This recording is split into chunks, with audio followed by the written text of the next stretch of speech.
lakas ng hangin eh. Kaya nagkaganyan yung sa atin. Good morning pala kapamilyang kababayan. Good morning po sa lahat. Mag-ingat po tayo ngayon. Dahil marami na nangyayari sa mundo. Kaya na ng pag-ulan at ng lindol. Mag-iingat po kayo. Magdasal po palagi.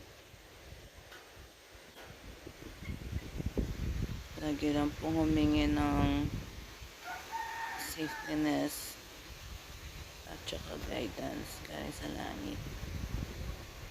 Lagi tayo manalangin.